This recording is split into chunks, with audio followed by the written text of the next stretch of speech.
सान्द्रानन्दावबोधात्मकम् अनुपमितं कालदेशावधिभ्यां निर्मुक्तं नित्यमुक्तं निगमशतसहस्रेण निर्भास्यमानम् अस्पष्टं दृष्टमात्रे पुनरुरुपुरुषार्थात्मकं ब्रह्मतत्त्वं तत्तावद्भाति साक्षात् गुरुपवनपुरे हन्त भाग्यं जनानाम्। एवं दुर्लभ्यवस्तुन्यपि सुलभतया हस्तलब्धे यदन्यत् तन्वा वाचा धिया वा भजति बत जनः क्षुद्रतैव स्फुटेयम्।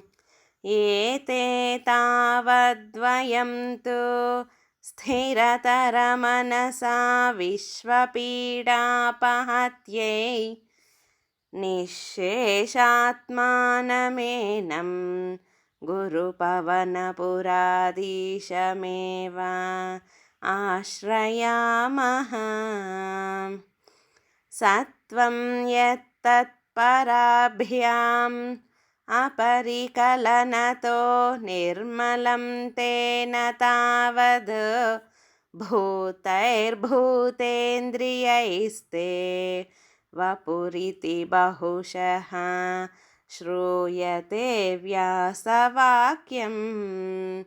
तत्स्वच्छत्वात् यदच्छादितपरसुखचिद्गर्भ निर्भासरूपं तस्मिन् धन्या रमन्ते श्रुतिमतिमधुरे सुग्रहे विग्रहे ते। निष्कम्पे नित्यपूर्णे निरवधि परमानन्द पीयूषरूपे निर्लीनानेकमुक्तावळि सुभगतमे निर्मलब्रह्मसिन्धौ कल्लोलोल्लासतुल्यं खलु विमलतरं सत्त्वमाहुस्तदात्मा कस्मान्नो निष्कलस्त्वं सकल इति वचः त्वत्कलास्वेव भूमन्। निर्व्यापारोऽपि निष्कारणमजभजसे यत्क्रियामीक्षणाख्यां तेनैवोदेति लीना प्रकृतिरसति कल्पापि कल्पादिकाले तस्या संशुद्धमंशं कमपि तमतिरो धायकं सत्वरूपं सत्वं धृत्वा दधासि स्वमहिमविभवाकुण्ठवैकुण्ठरूपम्।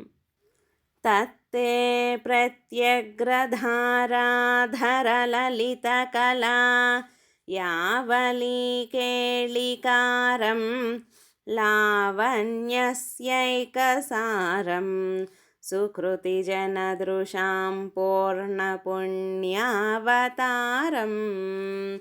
लक्ष्मीनिःशङ्कलीलानिलयनम् अमृतस्यन्दसन्दोहमन्तः सिञ्चः सञ्चिन्तकानां वपुरनुकलये मारुतागारनाथ।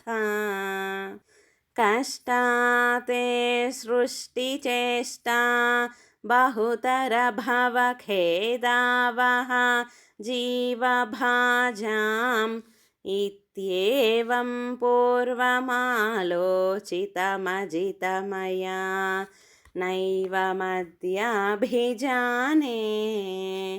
नो चेज्जीवाः कथं वा मधुरतरमिदं त्वद्वपुश्चिद्रसार्द्रं नेत्रैश्रोत्रैश्च पीत्वा परमरससुधाम्भोधि पूरेरमेरन्।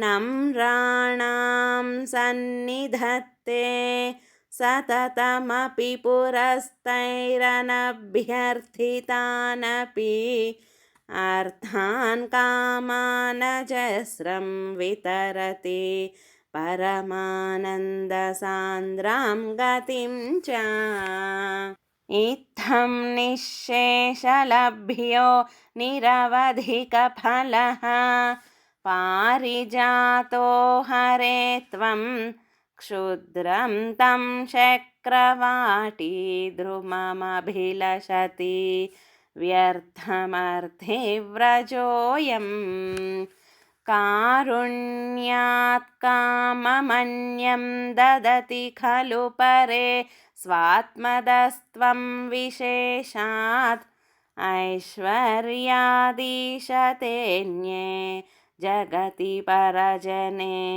स्वात्मनोऽपीश्वरस्त्वं त्वय्युच्चैरारमन्ति प्रतिपदमधुरे चेतनास्फीतभाग्याः